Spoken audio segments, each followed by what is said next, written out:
chicken diamond Poopó राख्यो त नि खाइन त नि खान्छु मुखमा छ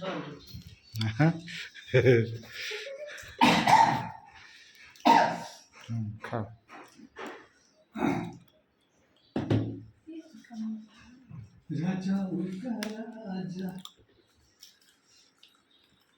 फेरि लिएर खानुपर्छ त्यो त्यहाँबाट किनिसिन्छ थाहा होला नि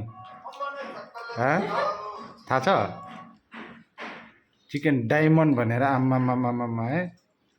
डायमन्ड के को पिस हो कुन चाहिँले डायमन्ड भन्छ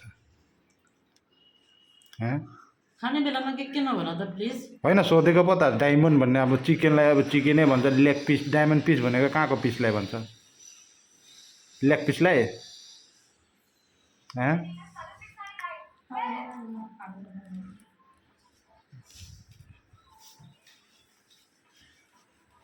म खाँदिनँ अब किन नखाने म खाम दिन्न भरे खान्छु देऊ न म खाइदिन्छु नि त अगाइसक्यो भन न त्यसका बाजे कस्तो तिमीलाई लाग्छ म योदेखि अगाइसक्छु यस